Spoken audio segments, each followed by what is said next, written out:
ಕರ್ತನಲ್ಲಿ ಪ್ರಿಯರಾದವರೇ, ದೇವರ ಜೀವವುಳ್ಳ ವಾಕ್ಯವನ್ನು ಧ್ಯಾನ ಮಾಡಲು ಯೇಸು ಕ್ರಿಸ್ತನ ಅತೀ ಮಧುರವಾದ ನಾಮದಲ್ಲಿ ನಿಮ್ಮೆಲ್ಲರನ್ನು ಪ್ರೀತಿಯಿಂದ ನಾವು ಸ್ವಾಗತ ಮಾಡುತ್ತೇವೆ. ಇಂದು ಧ್ಯಾನ ಮಾಡುವಂಥ ವಿಷಯ ನಂಬಿಕೆ ಮಾತ್ರ ಇರಲಿ. ನೀವು ದೇವರ ಮೇಲೆ ನಂಬಿಕೆಯನ್ನು ಮಾತ್ರ ಇಟ್ಟುಕೊಂಡಿರಬೇಕೆಂಬುದಾಗಿ ದೇವರು ಇಂದು ಈ ವಾಕ್ಯದ ಮೂಲಕವಾಗಿ ನಿಮ್ಮೊಟ್ಟಿಗೆ ಮಾತನಾಡುವವರಾಗಿದ್ದಾರೆ.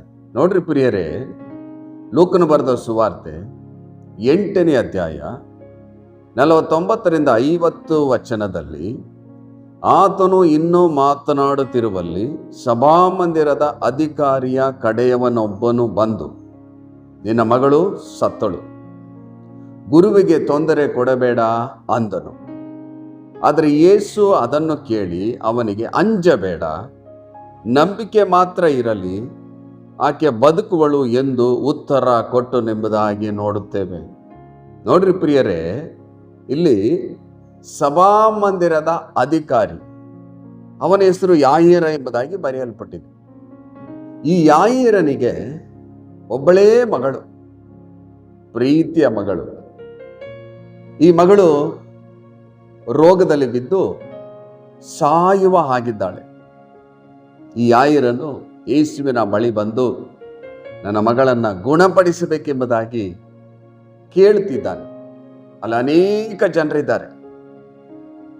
ಅವನು ಕೇಳುತ್ತಿರುವಂಥ ಸಮಯದಲ್ಲಿ ಆತನಿನ್ನೂ ಮಾತನಾಡುತ್ತಿರುವಲ್ಲಿ ಸಭಾಮಂದಿರದ ಅಧಿಕಾರಿಯ ಕಡೆಯವನೊಬ್ಬನು ಬಂದು ಹೇಳ್ತಾ ಇದ್ದಾನೆ, ನಿನ್ನ ಮಗಳು ಸತ್ತು ಹೋದಳು, ನಿನ್ನ ಮಗಳು ಸತ್ತೋದ್ಲು, ಗುರುವಿಗೆ ತೊಂದರೆ ಕೊಡಬೇಡ ಅಂದನು.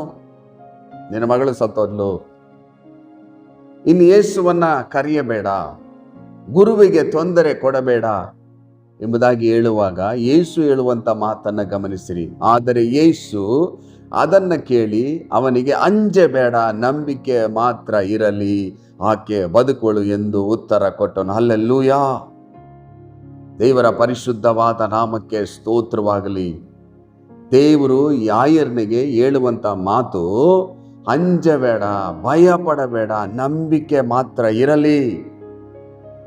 ಅದನ್ನು ಹೇಳಿದ ನಂತರ ಯೇಸು ಯಾಯೀರನ ಮನೆಗೆ ಹೋಗಿ ಸತ್ತಂತ ಯಾಯೀರನ ಮಗಳನ್ನ ಬದುಕಿಸಿದನೆಂಬುದಾಗಿ ವಾಕ್ಯದಲ್ಲಿ ಬಹಳ ಸ್ಪಷ್ಟವಾಗಿ ನೋಡುತ್ತೇವೆ.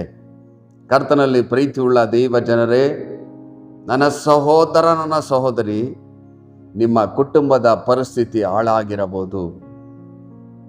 ನಿಮ್ಮ ಕುಟುಂಬದಲ್ಲಿ ಒಮ್ಮನಸ್ಸಿಲ್ಲದೆ ಇರಬಹುದು. ಕಷ್ಟಗಳು, ಕಣ್ಣೀರುಗಳು, ಬಾಧೆಗಳು, ಬಡತನಗಳು, ಸಾಲಗಳು, ಹೋರಾಟಗಳು, ಅವಮಾನ, ನಿಂದೆಗಳಿರಬಹುದು. ನಿಮ್ಮ ಪರಿಸ್ಥಿತಿ ಏನೇ ಇದ್ದರೂ ಅಂಜಬೇಡ, ನಂಬಿಕೆ ಮಾತ್ರ ಇರಲಿ. ನೀವು ನಂಬಿಕೆನ ಕಳಕೊಳ್ಳಬೇಡ್ರಿ. ನಿಮ್ಮ ಜೀವಿತದಲ್ಲಿ ಏನೆಲ್ಲ ಕಳಕೊಂಡಿರಬಹುದು, ನಂಬಿಕೆ ಮಾತ್ರ ನಿಮ್ಮಲ್ಲಿರುವಾಗ ದೇವರ ಅದ್ಭುತಗಳನ್ನು, ದೇವರ ಕಾರ್ಯಗಳನ್ನು ನಿಮ್ಮ ಜೀವಿತದಲ್ಲಿ ನೋಡಲು ಸಾಧ್ಯ. ಯಾಯೀರನು ತನ್ನ ಮಗಳನ್ನು ಕಳಕೊಂಡನು. ಅನೇಕ ಜನರು ಬಂದು ಹೇಳ್ತಾರೆ, ಗುರುವಿಗೆ ತೊಂದರೆ ಕೊಡಬೇಡ, ಇನ್ನೇನು ಮಾಡಿ ಪ್ರಯೋಜನ ಇಲ್ಲ. ಇದು ಮನುಷ್ಯನ ಮಾತು. ಆದರೂ ದೇವರ ಮಾತು, ಅಂಜಬೇಡ, ನಂಬಿಕೆ ಮಾತ್ರ ಇರಲಿ, ಆಕೆ ಬದುಕುವಳು. ಹಾಗಾದರೆ ಈ ವಾಕ್ಯದ ಮೂಲಕವಾಗಿ ನಿಮ್ಮೊಟ್ಟಿಗೆ ದೇವರು ಮಾತನಾಡ್ತಿದ್ದಾರೆ. ನಿಮ್ಮ ಪರಿಸ್ಥಿತಿ ಏನೇ ಆಗಿದ್ದರೂ, ನಿಮಗೆಷ್ಟೇ ಹೋರಾಟಗಳಿದ್ದರೂ, ಏನೇ ಸಮಸ್ಯೆಗಳಿದ್ದರೂ ಅಂಜಬೇಡ, ನಂಬಿಕೆ ಮಾತ್ರ ಇರಲಿ. ದೇವರ ಮೇಲೆ ನಂಬಿಕೆ ಇಡ್ರಿ. ನಿಮ್ಮ ಪರಿಸ್ಥಿತಿಗಳಿಗಿಂತಲೂ, ನಿಮ್ಮ ಸಮಸ್ಯೆಗಳಿಗಿಂತಲೂ ಕರ್ತನಾದ ಯೇಸು ಕ್ರಿಸ್ತನು ಬಹಳ ಬಹಳ ದೊಡ್ಡವನಾಗಿದ್ದಾನೆ. ನಿಮ್ಮ ಪರಿಸ್ಥಿತಿಗಳನ್ನು ಮಾರ್ಪಡಿಸುವ ದೇವರು, ನಿಮ್ಮ ಸ್ಥಿತಿಗತಿಗಳನ್ನು ಮಾರ್ಪಡಿಸುವ ದೇವರು, ಅದ್ಭುತಗಳನ್ನು ಮಾಡುವ ದೇವರು ಯೇಸು ಕ್ರಿಸ್ತನಾಗಿದ್ದಾನೆ. ನೀವು ಪರಿಸ್ಥಿತಿ ನೋಡಿ ಭಯಪಡಬೇಡ್ರಿ, ಅಂಜಬೇಡ್ರಿ, ದೇವ್ರ ಮೇಲೆ ನಂಬಿಕೆ ಇರಲಿ. ನೀವು ಹೇಳಬೇಕು, ನನ್ನ ಸಮಸ್ಯೆಗಳಿಗಿಂತಲೂ ನನ್ನ ಕರ್ತನು ದೊಡ್ಡವನು. ನನ್ನ ಪರಿಸ್ಥಿತಿ ಇದ್ದ ಹಾಗೆ ಇರುವುದಿಲ್ಲ. ದೇವರು ನನ್ನ ಕುಟುಂಬದ ಪರಿಸ್ಥಿತಿಯನ್ನು ಬದಲಿಸಿ ನಮ್ಮನ್ನ ತನ್ನ ಚಿತ್ತಂತೆ ಆಶೀರ್ವಾದ ಮಾಡ್ತಾನೆಂಬುದಾಗಿ ನೀವು ಹೇಳ್ಬೇಕು. ನೀವು ಹೇಳ್ತಾ ಇರಬೇಕು, ನನ್ನ ದೇವರು ನನ್ನನ್ನು ಕೈ ಬಿಡುವುದಿಲ್ಲ.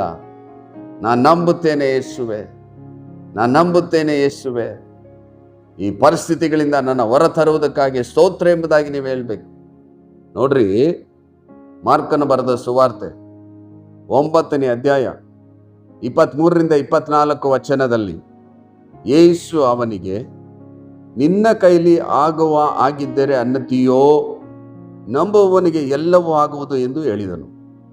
ಕೂಡಲೇ ಆ ಹುಡುಗನ ತಂದೆಯು, ನಂಬುತ್ತೇನೆ, ನನಗೆ ನಂಬಿಕೆ ಕಡಿಮೆಯಾಗಿದ್ದರೂ ಸಹಾಯ ಮಾಡು ಎಂದು ಕೂಗಿ ಹೇಳಿದನು ಎಂಬುದಾಗಿ ನೋಡುತ್ತೇವೆ. ಒಬ್ಬ ವ್ಯಕ್ತಿ ತನ್ನ ಮಗನನ್ನ ಯೇಸುವಿನ ಬಳಿಗೆ ಕರ್ಕೊಂಡು ಬರ್ತಾ ಇದ್ದಾನೆ. ಆ ಮಗನಿಗೆ ದೆವ್ವ ಹಿಡಿದಿದೆ. ಆಗಾಗ ಅವನು ಅನೇಕ ಸ್ಥಳದಲ್ಲಿ ಬಿದ್ದೋಗ್ತಾನೆ. ಅಲ್ಲಿ ವಾಕ್ಯದಲ್ಲಿ ನೋಡ್ತೇವೆ, ನೀರಿನಲ್ಲಿ, ಬೆಂಕಿಯಲ್ಲಿ ಆ ದೆವ್ವವು ಅವನನ್ನು ಕೆಡುತ್ತಿತ್ತಂತೆ. ಅವನು ಯಾತನೆ ಪಡುತ್ತಿದ್ದನು. ಈ ತಂದೆ ತನ್ನ ಮಗನನ್ನ ಅನೇಕ ಜನರ ಹತ್ರ ಕರ್ಕೊಂಡು ಹೋದ. ಏನೂ ಪ್ರಯೋಜನ ಆಗಲಿಲ್ಲ. ಯೇಸು ಸ್ವಾಮಿಯ ಶಿಷ್ಯರ ಬಳಿ ಕರ್ಕೊಂಡು ಹೋದ, ಪ್ರಯೋಜನ ಆಗಲಿಲ್ಲ. ಈ ವ್ಯಕ್ತಿ ಯೇಸುವಿನ ಬಳಿಗೆ ಬಂದು ಹೇಳ್ತಾ ಇದ್ದಾನೆ, ನಿನ್ನ ಕೈಲಿ ಆಗುವ ಹಾಗಿದ್ದರೆ ನನ್ನ ಮಗನಿಗೆ ಹಿಡಿದಿರುವಂಥ ದೆವ್ವದಿಂದ ಬಿಡಿಸು ಎಂಬುದಾಗಿ ಬೇಡಿಕೊಳ್ತಾನೆ. ಆಗ ಯೇಸು ಸ್ವಾಮಿ ಹೇಳುವಂಥ ಮಾತನ್ನು ಗಮನಿಸಿರಿ. ಯೇಸು ಅವನಿಗೆ, ನಿನ್ನ ಕೈಲಿ ಆಗುವ ಆಗಿದ್ದರೆ ಅನ್ನತೀಯೋ, ನಂಬುವವನಿಗೆ ಎಲ್ಲ ಆಗುವುದು ಎಂದು ಹೇಳಿದನು. ಹಲ್ಲೆಲೂಯ. ನಂಬುವವನಿಗೆ ಎಲ್ಲವೂ ಆಗ್ತದೆ. ನಂಬುವವನಿಗೆ ಎಲ್ಲವೂ ಸಾಧ್ಯ. ಯೇಸು ಸ್ವಾಮಿ ಅದನ್ನು ಹೇಳಿದ ಮೇಲೆ ಆ ಹುಡುಗನಿಗೆ ಹಿಡಿದಿದ್ದಂಥ ದೆವ್ವವನ್ನು ಗದರಿಸಿ ಬಿಡಿಸಿದರೆಂಬುದಾಗಿ ನೋಡುತ್ತೇವೆ. ಆ ಹುಡುಗನು ಸ್ವಸ್ಥತೆಯನ್ನು ಹೊಂದಿಕೊಂಡನು. ಕರ್ತನಲ್ಲಿ ಪ್ರಿಯರಾದವರೇ, ಪ್ರೀತಿಯುಳ್ಳ ದೇವ ಜನರೇ, ನನ್ನ ಸಹೋದರ, ನನ್ನ ಸಹೋದರಿ, ನಿಮ್ಮ ಪರಿಸ್ಥಿತಿ ಏನೇ ಆಗಿರಬಹುದು, ಆದರೆ ಯೇಸು ಸ್ವಾಮಿ ಏನು ಹೇಳ್ತಾ ಇದ್ದಾರೆ, ನಂಬುವವನಿಗೆ ಎಲ್ಲವೂ ಆಗುವುದು. ಹಾಗಾದ್ರೆ ನೀವೇನು ಮಾಡಬೇಕು? ದೇವರ ಮೇಲೆ ನಂಬಿಕೆ ಇಡಬೇಕು. ನಿಮ್ಮ ಪರಿಸ್ಥಿತಿ ಏನೇ ಆಗಿರಬಹುದು. ಕೆಲವರು ಅವರ ಮನೆಯಲ್ಲಿರುವಂಥ ಸಮಸ್ಯೆಯನ್ನು ಗಂಟೆಗಟ್ಟಲೆ ಮಾತನಾಡ್ತಾರೆ, ಅದರಿಂದ ಏನೂ ಪ್ರಯೋಜನ ಇಲ್ಲ. ನೀವೇನು ಮಾಡ್ತೀರಾ? ಗಂಟೆಗಟ್ಟಲೆ ಕಷ್ಟಗಳನ್ನು ಮಾತನಾಡಿ ಮಾತನಾಡಿ ಮಾತನಾಡಿ ಆ ಕಷ್ಟವನ್ನೇ ನೀವು ಬೆಟ್ಟವಾಗಿ ನೋಡ್ತೀರ. ನಿಮ್ಮ ಕಷ್ಟಗಳಿಗಿಂತಲೂ ಸಮಸ್ಯೆಗಳಿಗಿಂತಲೂ ದೇವರು ದೊಡ್ಡವನು. ನಿಮ್ಮ ಕಷ್ಟಗಳನ್ನೇ ಹೆಚ್ಚು ಮಾತನಾಡಬೇಡ್ರಿ. ನೀವು ಹೇಳಬೇಕು, ನನಗೆ ಕಷ್ಟ ಇದೆ, ಅದರ ದೇವರು ನನ್ನ ಕಷ್ಟದಿಂದ ಬಿಡುಗಡೆ ಕೊಡ್ತಾರೆ. ನನಗೆ ಸಮಸ್ಯೆ ಇದೆ, ಈ ಸಮಸ್ಯೆಗಳಿಂದ ನನ್ನ ದೇವರು ಬಿಡುಗಡೆ ಕೊಡ್ತಾರೆ ಎಂಬುದಾಗಿ ದೇವರು ನಿಮಗೆ ಹೇಳಿರುವಂಥ ಜಯದ ಮಾತುಗಳನ್ನು ಹೆಚ್ಚಾಗಿ ನೀವು ಮಾತನಾಡ್ರಿ. ಕಷ್ಟಗಳನ್ನೇ ಹೆಚ್ಚಾಗಿ ಮಾತನಾಡ್ತಿರಬೇಡ್ರಿ. ಇಲ್ಲಿ ದೇವರು ಹೇಳಿದ್ರು, ನಂಬುವವನಿಗೆಲ್ಲವೂ ಸಾಧ್ಯ. ಈ ಹುಡುಗನಿಗೆ ದೇವರು ಬಿಡುಗಡೆಯನ್ನು ಕೊಟ್ಟರು, ಪರಿಪೂರ್ಣವಂತ ಬಿಡುಗಡೆ. ಹಾಗಾದ್ರೆ ನಿಮ್ಮ ಜೀವಿತದಲ್ಲಿ ಆತನು ಬಿಡುಗಡೆ ಕೊಡಲು ಶಕ್ತನಾಗಿದ್ದ. ನೀವು ನಂಬಬೇಕು, ನಂಬಿಕೆ ಮಾತ್ರ ಇರಲಿ. ನೋಡ್ರಿ, ಲೂಕನು ಬರೆದ ಸುವಾರ್ತೆ 7ನೇ ಅಧ್ಯಾಯ 50ನೇ ವಚನದಲ್ಲಿ, ಆದರೆ ಆತನು ಆ ಹೆಂಗಸಿಗೆ, ನಿನ್ನ ನಂಬಿಕೆಯೇ ನಿನ್ನನ್ನು ರಕ್ಷಿಸಿ, ಅದೇ ಸಮಾಧಾನದಿಂದ ಹೋಗು ಎಂದು ಹೇಳಿದನೆಂಬುದಾಗಿ ನೋಡುತ್ತೇವೆ. ಒಂದು ಹೆಂಗಸು, ಆಕೆ ಪಾಪದಲ್ಲಿ ಜೀವನ ಮಾಡುತ್ತಿದ್ದಳು. ಆ ಪಾಪದಲ್ಲಿ ಜೀವನ ಮಾಡಿ ಬೇಸತ್ತು ಹೋಗಿದ್ದಳು. ಅವಳಿಗೆ ಒಂದು ಬಯಕೆ, ಯೇಸುವನ ನೋಡಬೇಕು. ನಾನು ಹೋಗಿ ಯೇಸುವಿನ ಪಾದಗಳಿಗೆ ಅಡ್ಡ ಬಿದ್ದು ಕಣ್ಣೀರಿನಿಂದ ಯೇಸುವಿನ ಪಾದವನ್ನು ತೊಳೆದು ಆ ಪಾದಕ್ಕೆ ಮುದ್ದಿಡಬೇಕೆಂಬುದಾಗಿ ಆಕೆ ನೆನೆಸಿ ತಾನು ಏನು ಅಂದುಕೊಂಡಿದ್ದಳೋ ಅದನ್ನೇ ಯೇಸುವಿನ ಬಳಿಗೆ ಬಂದು ಆತನ ಪಾದಕ್ಕೆ ಅಡ್ಡ ಬಿದ್ದು ಕಣ್ಣೀರಿನಿಂದ ಪಾದವನ್ನು ಒರೆಸಿ ಮುದ್ದಿಟ್ಟಳು. ನೋಡ್ರಿ, ಅವಳ ನಂಬಿಕೆ. ಯೇಸುವಿನ ಬಳಿಗೆ ಹೋದ್ರೆ ನನ್ನ ಪಾಪದಿಂದ ದೇವರು ಬಿಡುಗಡೆ ಕೊಡ್ತಾರೆ ಎಂಬುದಾಗಿ ನಂಬಿದಳು. ನೋಡ್ರಿ, ಯೇಸು ಸ್ವಾಮಿಯಲ್ಲಿ ಹೇಳ್ತಾ ಇದ್ದಾರೆ, ನಿನ್ನ ನಂಬಿಕೆ ನಿನ್ನನ್ನು ರಕ್ಷಿಸಿ ಅದೇ ಸಮಾಧಾನದಿಂದ ಹೋಗು ಎಂದು ಹೇಳಿದನು. ಹಲ್ಲೆಲೂಯಾ. ಪಾಪದಿಂದ ಬಿಡುಗಡೆ ಸಿಕ್ತು. ಈ ಹುಡುಗನಿಗೆ ದೆವ್ವದಿಂದ ಬಿಡುಗಡೆ ಸಿಕ್ತು. ಯಾಯರ್ನ ಮಗಳು ಸತ್ತು ಹೋಗಿದ್ದಳು, ಬದುಕಿ ಬಂದಳು. ಹಾಗಾದ್ರೆ ನಿನ್ನ ಜೀವಿತದಲ್ಲಿ ಎಲ್ಲ ಅದ್ಭುತಗಳನ್ನು ಮಾಡಲು ಯೇಸು ಕ್ರಿಸ್ತನು ಶಕ್ತನಾಗಿದ್ದಾನೆ. ಪಾಪದಿಂದ ಬಿಡಿಸಲು, ರೋಗದಿಂದ ಬಿಡಿಸಲು, ಸಮಸ್ಯೆಗಳಿಂದ ಬಿಡಿಸಲು, ಶೋಧನೆಯಿಂದ ಬಿಡುಗಡೆ ಕೊಡಲು, ನಿಮ್ಮ ಜೀವಿತದಲ್ಲಿ ಎಲ್ಲ ವಿಧವಾದ ಆಶೀರ್ವಾದವನ್ನು ಕೊಡಲು ಆತನು ಶಕ್ತನಾಗಿದ್ದಾನೆ. ನಿಮಗೇನಿರಬೇಕು? ನಂಬಿಕೆ ಮಾತ್ರ ಇರಬೇಕು. ನನ್ನ ದೇವರು ನನ್ನ ಕೈ ಬಿಡುವುದಿಲ್ಲ, ನನ್ನ ದೇವರು ನನ್ನ ಆಶೀರ್ವಾದ ಮಾಡ್ತಾನೆ, ನನ್ನ ಪರಿಸ್ಥಿತಿ ಇದ್ದ ಹಾಗೆ ಇರುವುದಿಲ್ಲ, ನನ್ನ ಕರ್ತನನ್ನು ಆಶೀರ್ವದಿಸ್ತಾನೆ ಎಂಬುದಾಗಿ ನೀವು ನಂಬಬೇಕು. ನೋಡ್ರಿ, ಲೂಕನು ಬರೆದ ಸುವಾರ್ತೆ 8ನೇ ಅಧ್ಯಾಯ 24ರಿಂದ 25 ವಚನದಲ್ಲಿ, ಹೀಗಿರಲಾಗಿ ಅವರು ಆತನ ಹತ್ತಿರಕ್ಕೆ ಬಂದು, ಗುರುವೇ ಗುರುವೇ ಸಾಯುತ್ತೇವೆ ಎಂದು ಹೇಳಿ ಆತನನ್ನು ಎಬ್ಬಿಸಿದರು. ಆಗ ಆತನು ಎದ್ದು ಗಾಳಿಯನ್ನು ಉಬ್ಬುವ ನೀರನ್ನು ಗದರಿಸಿದನು. ಗದರಿಸಲು ಅವು ನಿಂತವು, ಶಾಂತವಾಯಿತು. ತರುವಾಯ ಆತನು, ನಿಮ್ಮ ನಂಬಿಕೆಯಲ್ಲಿ ಎಂದು ಅವರನ್ನು ಕೇಳಿದನೆಂಬುದಾಗಿ ನೋಡುತ್ತೇವೆ. ಯೇಸು ಸ್ವಾಮಿ ಮಾತ್ರವಲ್ಲದೆ ಆತನ ಶಿಷ್ಯರು ಸಮುದ್ರದಲ್ಲಿ ಹಡಗಿನಲ್ಲಿ ಪ್ರಯಾಣ ಮಾಡುವಾಗ ಆ ಸಮುದ್ರ ಅಲ್ಲೋಲ ಕಲ್ಲೋಲವಾಗ್ತದೆ, ಬಿರುಗಾಳಿ ಬರ್ತದೆ. ಅದನ್ನು ನೋಡಿ ಶಿಷ್ಯರು ಭಯಪಟ್ಟು ಹೇಳುವಂತ ಮಾತು, ಗುರುವೇ ಗುರುವೇ, ನಾವು ಸಾಯ್ತಾ ಇದ್ದೇವೆ. ಈ ಶಿಷ್ಯರು ಯೇಸುವಿನ ಬಳಿಗೆ ಬಂದು ನಾವು ಸಾಯ್ತಾ ಇದ್ದೇವೆ ಎಂಬುದಾಗಿ ಹೇಳುವಾಗ, ಯೇಸು ಸ್ವಾಮಿ ಹೇಳುವಂತ ಮಾತು, ಮಾಡುವಂತ ಕಾರ್ಯವನ್ನ ಗಮನಿಸಿರಿ. ಆಗ ಆತನು ಎದ್ದು ಗಾಳಿಯನ್ನು ಉಬ್ಬುವ ನೀರನ್ನು ಗದರಿಸಿದನು. ಗದರಿಸಲು ಅವು ನಿಂತವು, ಶಾಂತವಾಯಿತು. ತರುವಾಯ ಆತನು, ನಿಮ್ಮ ನಂಬಿಕೆ ಎಲ್ಲಿ ಎಂದು ಅವರನ್ನು ಕೇಳಿದನು. ಲೋಕದಲ್ಲಿರುವವನಿಗಿಂತಲೂ ನಮ್ಮಲ್ಲಿರುವ ಆತನು ಹೆಚ್ಚಿನವನು. ಸಮಸ್ಯೆಗಳನ್ನು ನೋಡಿ ಭಯಪಟ್ಟು ನಾವು ಸಾಯ್ತೇವೆ ಎಂಬುದಾಗಿ ಹೇಳಬಾರದು. ನೀವು ಈ ಶಿಷ್ಯರು ಸಾಯ್ತೇವೆ ಎಂಬುದಾಗಿ ಆ ಮಾತನ್ನ ಹೇಳಿದರು. ನೀವು ಅದನ್ನು ಹೇಳಬಾರ್ದು. ಸಮಸ್ಯೆಗಳಿಗಿಂತ ದೊಡ್ಡವನು ದೇವರು. ಸಮಸ್ಯೆಯನ್ನ ದೇವರು ಗದರಿಸಿದರು, ಉಬ್ಬುವ ನೀರನ್ನು ಗದರಿಸಿದರು. ಗದರಿಸಲು ನೀರು ಶಾಂತವಾಯಿತು, ಬಿರುಗಾಳಿ ನಿಂತು ಹೋಯಿತು. ಹಾಗಾದ್ರೆ ಸರ್ವಶಕ್ತನಾದ ದೇವರು ನಮ್ಮ ಜೊತೆಯಲ್ಲಿ ಇದ್ದಾನೆ. ನಾವು ಈ ಲೋಕದಲ್ಲಿ ಜೀವನ ಮಾಡುವಾಗ ಕಷ್ಟಗಳು, ಬಾಧೆಗಳು, ಹೋರಾಟಗಳು, ಸಮಸ್ಯೆಗಳು ಬರುವಾಗ, ಅಯ್ಯೋ ನಾವು ಸತ್ತೋಗ್ತೇವೆ ಎಂಬುದಾಗಿ ಹೇಳ್ಬಾರ್ದು, ನಾವು ಸಾಯ್ತೇವೆ ಎಂಬುದಾಗಿ ಹೇಳ್ಬಾರ್ದು. ಈ ಸಮಸ್ಯೆಗಳಿಗಿಂತ ನನ್ನ ದೇವರು ದೊಡ್ಡವನಾಗಿದ್ದಾನೆ. ಈ ಸಮಸ್ಯೆಗಳಿಂದ ದೇವರು ನನ್ನ ಬಿಡಿಸುತ್ತಾನೆ. ಯಾವ ರೀತಿ ಗಾಳಿಯನ್ನು, ಉಬ್ಬುವ ನೀರನ್ನು, ಬಿರುಗಾಳಿಯನ್ನು ದೇವರು ಗದರಿಸಿ ಶಾಂತಪಡಿಸಿದರು, ಅದೇ ರೀತಿಯಲ್ಲಿ ನಿಮಗೆ ವಿರುದ್ಧವಾಗಿ ನಿಲ್ಲುವಂತ ವೈರ್ಯ ಕ್ರಿಯೆಗಳನ್ನು ಲಯ ಮಾಡಿ, ಸಮಸ್ಯೆಗಳಿಂದ, ಹೋರಾಟಗಳಿಂದ ಬಿಡುಗಡೆ ಕೊಟ್ಟು ನಿಮ್ಮ ಕುಟುಂಬದಲ್ಲಿ ಶಾಂತಿ, ಸಮಾಧಾನವನ್ನು ದೇವರು ಅನುಗ್ರಹಿಸಿ ಕೊಡುತ್ತಾನೆ. ಕರ್ತನಲ್ಲಿ ಪ್ರೀತಿಯುಳ್ಳ ದೈವ ಜನರೇ, ನಿಮ್ಮ ಜೀವಿತದಲ್ಲಿ ಕಷ್ಟಗಳು, ಹೋರಾಟಗಳು, ಸಮಸ್ಯೆಗಳು, ಬಾಧೆಗಳು, ಕುಟುಂಬದಲ್ಲಿ ನೆಮ್ಮದಿಯಿಲ್ಲದೆ ನೀವು ಜೀವನ ಮಾಡ್ತಿರಬಹುದು. ನಿಮ್ಮ ಸಮಸ್ಯೆಗಳನ್ನೇ ದೊಡ್ಡದಾಗಿ ನೋಡಬೇಡ್ರಿ. ನಿಮ್ಮ ಸಮಸ್ಯೆಗಳಿಗಿಂತ ದೇವರು ಬಹಳ ಬಹಳ ದೊಡ್ಡವನಾಗಿದ್ದಾನೆ. ಈ ವಾಕ್ಯದ ಮೂಲಕವಾಗಿ ದೇವರು ನಿಮ್ಮೊಟ್ಟಿಗೆ ಮಾತನಾಡ್ತಿದ್ದಾನೆ. ಯಾಯೀರನ ಮಗಳನ್ನ ದೇವರು ಬದುಕಿಸಿದರು. ಯಾಯೀರನ ಮಗಳು ಸತ್ತು ಹೋಗಿದ್ಲು, ದೇವರು ಬದುಕಿಸಿದ್ರು. ಮಾತ್ರವಲ್ಲದೆ ಒಂದು ಹುಡುಗನಿಗೆ ಸ್ವಸ್ಥತೆಯನ್ನು ಕೊಟ್ಟರು, ಆ ದೆವ್ವದಿಂದ ಬಿಡಿಸಿದರು.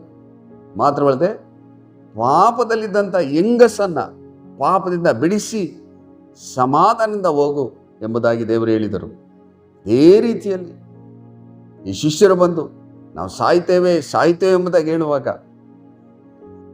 ಆ ಗಾಳಿಯನ್ನ, ಮಾತ್ರವಲ್ಲದೆ ಆ ಸಮುದ್ರವನ್ನು ಗದರಿಸಲು ಅದು ಶಾಂತವಾಯಿತು. ಅದೇ ರೀತಿಯಲ್ಲಿ ನಿಮ್ಮ ಜೀವಿತದಲ್ಲಿ ಏನೇನೋ ಅದ್ಭುತಗಳು ಬೇಕಾಗಿದೆಯೋ ಅದನ್ನು ದೇವರು ಮಾಡಲು ಶಕ್ತನಾಗಿದ್ದಾನೆ. ಈ ವಾಕ್ಯವನ್ನು ನೀವು ಧ್ಯಾನಿಸಿರಿ. ನನ್ನ ಜೀವಿತದಲ್ಲಿ ದೇವರು ಅದ್ಭುತಗಳನ್ನು ಮಾಡ್ತಾನೆ ಎಂಬುದನ್ನು ನಂಬಿರಿ. ಇದು ದೇವರ ವಾಕ್ಯದ ಮೂಲಕ ನಿಮ್ಮೊಟ್ಟಿಗೆ ಮಾತನಾಡ್ತಿದ್ದಾರೆ. ನಂಬಿಕೆ ಮಾತ್ರ ಇರಲಿ. ನೋಡ್ರಿ, ವಾಕ್ಯದಲ್ಲಿ ಏನು ಬರೆಯಲ್ಪಟ್ಟಿದೆ? ಯೋಹಾನ ಬರೆದ ಸುವಾರ್ತೆ 11ನೇ 40ನೇ ವಚನದಲ್ಲಿ, ನೀನು ನಂಬಿದರೆ ದೇವರ ಮಹಿಮೆನ ಕಾಣುವಿ. ಈ ಸಮಯದಲ್ಲಿ ದೇವರು ಹೇಳುವಂತ ಮಾತು, ನೀನು ನಂಬಿದರೆ ದೇವರ ಮಹಿಮೆಯನ್ನ ಕಾಣುವಿ. ನೀ ನಂಬು, ನನ್ನ ಮಹಿಮೆಯನ್ನು ನೀನು ಕಾಣ್ತೀಯ. ಯೇಸು ಸ್ವಾಮಿ ಲಾಜರ್ನ ಸಮಾಧಿ ಮಾಡಿದ್ರಲ್ಲ, ಅಲ್ಲಿಗೆ ಹೋಗಿ ಆ ಸಮಾಧಿಯ ಬಳಿಯಲ್ಲಿ ನಿಂತು ಹೇಳ್ತಾ ಇದ್ದಾರೆ, ಲಾಜರ್ನೇ ಹೊರಗೆ ಬಾ. ಸತ್ತು 4 ದಿವಸವಾಗಿದ್ದಂಥ ಲಾಜರನು, ಅವನು ನೂತನ ಶರೀರವನ್ನು ಪಡಕೊಂಡು ದೇವರು ಹೇಳಿದ ಕೂಡಲೇ ಅವನಿಗೆ ಜೀವ ಬಂತು, ಅವನ ಹೊರಗೆ ಬಂತು ಎಂಬುದಾಗಿ ನೋಡುತ್ತೇವೆ.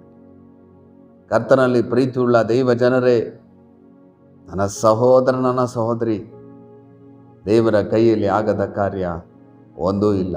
ನೀವು ಹೇಳಬೇಕು, ನನ್ನ ದೇವರ ಕೈಯಲ್ಲಿ ಆಗದ ಕಾರ್ಯ ಒಂದೂ ಇಲ್ಲ. ನನ್ನ ದೇವರು ಅದ್ಭುತ ಸ್ವರೂಪನಾದ ದೇವರು, ಆಲೋಚನಕರ್ತನಾದ ದೇವರು, ಪರಾಕ್ರಮಿಯಾದ ದೇವರು, ನಿತ್ಯನಾದ ತಂದೆ, ಸಮಾಧಾನ ಪ್ರಭು ನನ್ನ ದೇವರು. ನನ್ನ ದೇವರು ನನಗೆ ಅದ್ಭುತಗಳನ್ನು ಮಾಡ್ತಾನೆಂಬುದಾಗಿ ನೀವು ನಂಬಬೇಕು.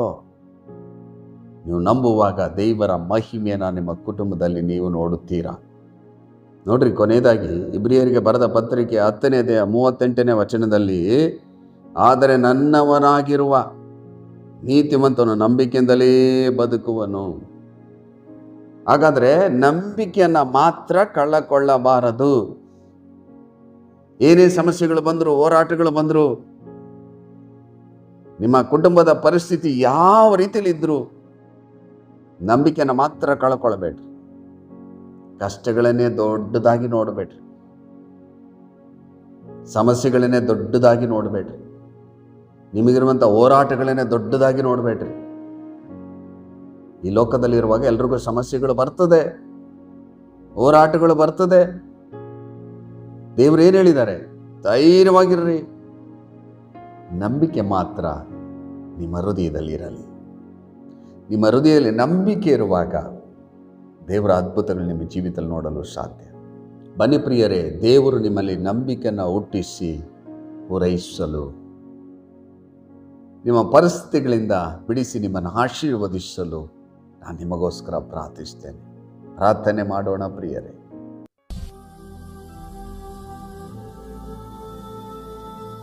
ನಮ್ಮನ್ನು ಅತಿಶಯವಾಗಿ ಪ್ರೀತಿ ಮಾಡುವಂಥ ನಮ್ಮ ಪರಲೋಕದ ತಂದೆಯಾದ ದೇವರೇ, ಯಾಯೀರನ ಮಗಳು ಸತ್ತು ಹೋದಾಗ ಯಾಯೀರನಿಗೆ ಹೇಳಿದಿರಿ, ಅಂಜಬೇಡ, ನಂಬಿಕೆ ಮಾತ್ರ ಇರಲಿ ಎಂಬುದಾಗಿ. ದೇವರೇ, ನಂಬಿಕೆ ನಮ್ಮಲ್ಲಿರುವಾಗ ನೀನು ಅದ್ಭುತಗಳನ್ನು ಮಾಡುವ ದೇವರು. ನಾವು ನಂಬಿಕೆಯನ್ನು ಕಳಕೊಳ್ಳಬಾರದು. ಎಷ್ಟು ಜನರು ನನ್ನೊಟ್ಟಿಗೆ ಸೇರಿ, ಎಸಪ್ಪ, ಪರಿಸ್ಥಿತಿಗಳನ್ನು ನೋಡಿ ನೋಡಿ ನೋಡಿ, ಕಷ್ಟಗಳನ್ನು ನೋಡಿ ನಾನು ನಂಬಿಕೆಯನ್ನು ಕಳೆದುಕೊಂಡಿದ್ದೇನೆ. ಈ ವಾಕ್ಯದ ಮೂಲಕವಾಗಿ ನನ್ನೊಟ್ಟಿಗೆ ಮಾತನಾಡಿ ನನ್ನ ಧೈರ್ಯಪಡಿಸಿದ್ದೀರಿ. ದೇವರೇ, ನನ್ನಲ್ಲಿ ನಂಬಿಕೆಯನ್ನು ಹುಟ್ಟಿಸಿ ಪೂರೈಸಿ. ಯಾವ ರೀತಿ ಒಂದು ತಂದೆ ಬಂದು ಹುಡುಗನ್ನ ಕರ್ಕೊಂಡು ಬಂದು ಹೇಳಿದನು, ದೇವರೇ, ನಾನು ನಂಬುತ್ತೇನೆ, ನಂಬಿಕೆ ಕಡಿಮೆ ಇದ್ದರೆ ಸಹಾಯ ಮಾಡು ಎಂಬುದಾಗಿ ಕೇಳಿದ್ದಾನೆ. ಅದೇ ರೀತಿ ಎಷ್ಟು ಜನರು ನಂಬಿಕೆನ ಕಳಕೊಂಡಿದ್ದಾರೆ, ಅವರೆಲ್ಲರಿಗೆ ಸಹಾಯ ಮಾಡಿ ನಂಬಿಕೆನ ಹುಟ್ಟಿಸಿ ಪೂರೈಸಿ ಅದ್ಭುತಗಳನ್ನು ಮಾಡಿಸು. ಒಂದು ವೇಳೆ ಪರಿಸ್ಥಿತಿಗಳು ನೋಡಿ ನೋಡಿ ನಂಬಿಕೆನ ಕಳಕೊಂಡಿರಬಹುದು, ಅವರಿಗೆ ನಂಬಿಕೆಯನ್ನು ಹುಟ್ಟಿಸಿ ಅವರಿಗೆ ಅದ್ಭುತ ಮಾಡಿಸು. ವಾಕ್ಯದ ಮೂಲಕವಾಗಿ ಮಾತನಾಡಿರುವ ಈ ಜೀವಳ ವಾಕ್ಯ ಅವರ ಜೀವಿತದಲ್ಲಿ 100ರಷ್ಟು ಕಾರ್ಯ, ಅವರ ಕುಟುಂಬದ ಪರಿಸ್ಥಿತಿಯನ್ನು ಬದಲಿಸಿ ಅವರನ್ನು ಆಶೀರ್ವಾದ ಆ ರೀತಿ ಮಾಡುವುದಕ್ಕಾಗಿ ನಂಬಿಕೆಯನ್ನು ಹುಟ್ಟಿಸಿ ಪೂರೈಸಿ ಯೇಸುವಿನ ಮೂಲಕ ಬೇಡಿ ಹೊಂದಿದ್ದೇವೆ ಜೀವಳ್ಳ ತಂದೆ. ಆಮೇನ್, ಆಮೇನ್. ಕರ್ತನಲ್ಲಿ ಪ್ರಿಯರಾದವರೇ, ದೇವರ ಜೀವಳ್ಳ ವಾಕ್ಯವನ್ನು ಕೇಳಿಸಿಕೊಂಡಿದ್ದೀರಿ. ಏನೇ ಸಮಸ್ಯೆಗಳು ಬಂದರು ನಂಬಿಕೆಯನ್ನು ಮಾತ್ರ ಬಿಟ್ಕೊಡ್ಬೇಡ್ರಿ. ದೇವರ ವಾಕ್ಯವನ್ನು ಧ್ಯಾನ ಮಾಡಿರಿ, ದೇವರ ಮೇಲೆ ನಂಬಿಕೆ ಇಡ್ರಿ, ದೇವರಲ್ಲಿ ಪ್ರಾರ್ಥಿಸಿರಿ. ದೇವರು ನಿಮಗೆ ಅದ್ಭುತಗಳನ್ನು ಮಾಡುತ್ತಾರೆ. ನಾನು ನಿಮಗೋಸ್ಕರ ಪ್ರಾರ್ಥಿಸುತ್ತೇನೆ. ಇನ್ನೊಂದು ಅಮೂಲ್ಯವಾದ ವಾಕ್ಯದೊಟ್ಟಿಗೆ ನಿಮ್ಮನ್ನು ಸಂಧಿಸುವರೆ ದೇವರ ಕೃಪೆ, ದೇವರ ಶಾಂತಿ, ದೇವರ ಸಮಾಧಾನ, ಪರಿಶುದ್ಧಾತ್ಮನ ಆಳ್ವಿಕೆ, ಪರಿಶುದ್ಧಾತ್ಮನ ಒಡೆತನ ನಿಮ್ಮೊಟ್ಟಿಗಿರಲಿ. ದೇವರು ತನ್ನ ಚಿತ್ತಂತೆ ನಿಮ್ಮನ್ನು ಹೇರಳವಾಗಿ ಆಶೀರ್ವದಿಸಲಿ. God bless you.